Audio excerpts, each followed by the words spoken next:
start with Reggie then. Aside from leaving you hanging there, I think when you lose a guy like Tyrone Tracy, you're looking for somebody else who can kind of help Mock with the workload. And you get a guy that he's been doing this for a while now. So how seamlessly maybe is it that he comes in here and can help you out?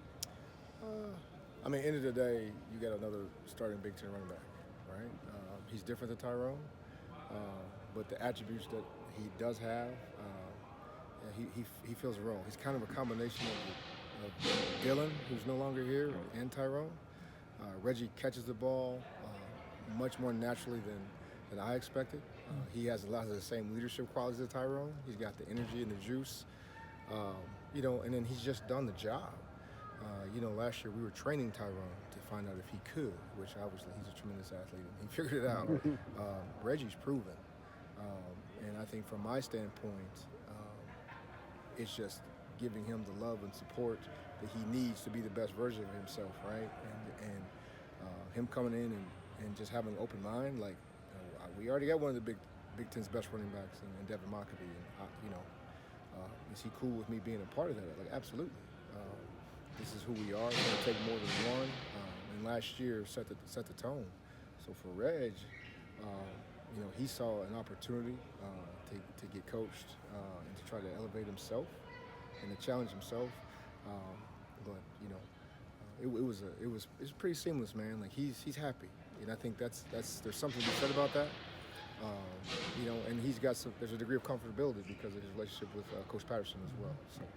You guys got a lot of production out of the running back room last year. How big of a factor was that as you're talking to guys, trying to get somebody else, in the room to replace some guys?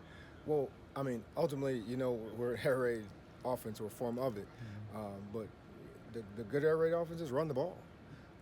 We have to complement each other. And I think we've said that from day one. And the proof's in the pudding. So it's not hard. And then ultimately, I think the good players want to be coached. They want to get the absolute maximum out of their talent. And that was my conversation with Reg. Like, how much more do you have to give, right? I'm a teacher, and I enjoy teaching. And I think that I can help you become the best version of yourself. But you've got to be open to it. Same conversation I had with Tyrone. So it was pretty seamless, man. And obviously, there's opportunity. I think that's always part of it. You know what I'm saying? They want the ball. But with Reg, he just gets the bigger picture. Great running backs block. He's a tremendous blocker. Great running backs have to do some the dirty work that you don't get credit for. And I think that he brings some of those things to the table. 3rd and 3 with Reggie. He thrives in those situations. He's done it already. He's proven in the Big Ten. So he brings some things to the table that really will help us and bolster us as a whole. You had what you call a three-headed monster last year at times when everybody was healthy. I know you're not building a depth chart right now, but do you see a guy emerging maybe as a third back? I've got 3 young ones. Obviously, Jaheim is here. Tremendous talent, but he should be in high school right now. Right. So he's, it's day to day. He flashes now. Oh boy, he flashes. He is a gifted young man. He's just learning how to work and do the things the way we want him to do them on a day-to-day basis, and he'll get there. I have no doubt in my mind. Another one that surprised us is Elijah Jackson. He won the state in the 100 meters in high school in Indiana, and in 2023, he got here. He was 160-something pounds. He's 190 plus now. He has worked his tail off, and he looks fantastic. And I think if he just stays the course and keeps buying in, he's got to have a chance. And then obviously Christian Womack, he's battling a little bit of a hamstring right now, but his first couple of days he was on point. We got 2 guys with some 10 600 meter, 10 400 meter. Then Jaheim is young, but he's big and he's athletic, and they're doing what they're supposed to do. And if they just keep buying in, I got no worries.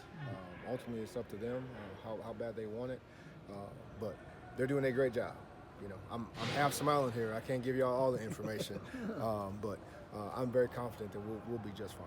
Well, what's next for Deon Makabe in your mind, as far as development goes, and what you want to see from him this year? The first thing is continue to understand how hard you have to work to take that next step, right? Don't be satisfied with the status quo. We all know he can run the ball. He's special with the ball in his hands. Like, let's be real. He does stuff that it's not me. That's God-given talent. He has to continue to buy into changing his body. Deon Makabe playing at 205, 210 pounds will be scary for everybody, right? Because the added strength, the confidence that comes with that, and then you add in the next piece is just leadership. Gets outside of yourself and demand more of yourself, demand more of your teammates, and you know, step out on that white line, man, and be the leader of the crew, and everybody will follow. You know, me and him have some similarities because we're both walk-ons, and that's an important part of our journey. But brother, you're not a walk-on anymore. You're an all Big Ten player. Act like it. You know what I mean? Lead from the front, not from the back. So that's the next step, right? Just be a little bit more gritty, but be more out front, right? Take those shots to the chest and just keep on coming. But that starts in the weight room. That starts with nutrition, but he's working at it. There's no doubt in my mind. He's working at it, and he looks fantastic. How are you guys able to determine the right playing weight for these guys? And when you're adding weight, I mean, at some point there's loss of agility. So how are you able to strike that balance? In truth, man, it's just turn on the tape, right? If there's certain things that I think he needs or back needs in terms of being able to finish a run out of a run, whether it's weight or just strength, right? Balance the two. You may not need to get bigger, you need to get stronger. If weight comes with that strength, great, right? If you don't change your body weight, but you get stronger, we're good, right? So it's a balancing act there, right? But you're talking about Big Ten football. You gotta grind, man. And so if you come in too light, you don't have enough strength, you get to week 8, 9, 10, it's gonna show. Your body's gonna get beat up, right? I'd rather you just go all in, change your body, grow your body, and over the course of 4 or 5 years, you'll figure out what the right playing weight is, right? But then you also have to look at offensively what we're doing. Are we asking you to just run inside zone and some gap schemes downhill over and over and over and over and over again? Well, we've got to change some things. So, to a large part, some of it's us, some of it's them, and we just find a happy medium. Just for you personally and for the program, what does it mean to see Tyrone Tracy have such a good combine, going to be selected in the NFL? So I won't get ahead of myself here. The first thing that I want to say is kudos to Coach Walters. When he got here, he saw the same thing I saw, right? Hey, man, we've got to find a way to use this kid's talent. And we kind of came to an agreement, like, let's put him in the backfield. And then obviously you've got to give your flowers to Tyrone. He bought into it. You've been in college for 5 years. You have success as a wide receiver. There's some frustration there. But do I think I can get this done? Do I trust the people to do it? So when you're an athlete at that point, like, usually you say no. I don't have enough time. So I give him credit. He put in the work. He put in, he grinded. One of our mantras here is we work. And he's a great example of that, right? Just get to work, blue collar work, shut your mouth, take the coaching, and just get after it. And he did that. And to me, that's a Purdue guy. And so it's just awesome, man. It leaves me speechless. I went and watched him at the combine. I watched him out here, and to see all of it happening for him, and to see the joy on his family's face, it's just incredible. But that's his work, right? He bought into what we were selling and what we were coaching, from Coach Walters to our strength staff, Coach Rowe, to our offensive staff. It's not just me, but Tyrone did the work, man. He's always had the talent. But in our profession, I'm a big believer that relationships matter.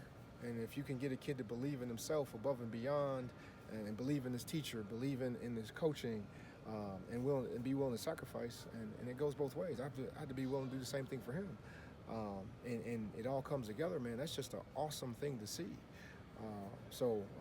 It's going to be great for the program, because ultimately it puts some backbone into what we believe in and what we're teaching and the systems that we have here. So I couldn't be prouder, man. I've known him since he was 16, 17 years old.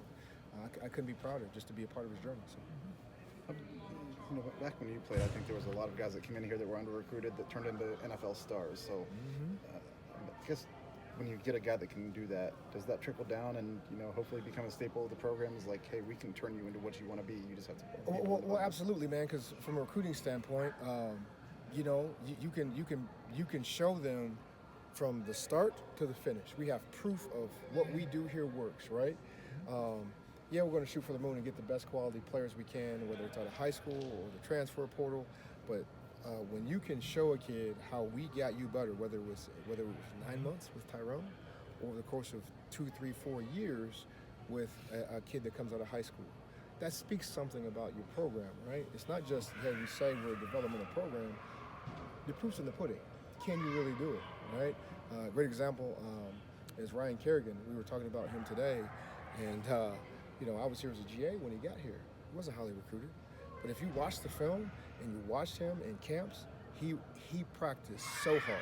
He was so strong, but he was a little underdeveloped. Well, when he got here, he took the coaching, right? He leaned into the weight room, and the sky was the limit for the young man. But you've got to be able to see those things and identify them, and implement them. And when you have that foundation, it makes things a lot easier.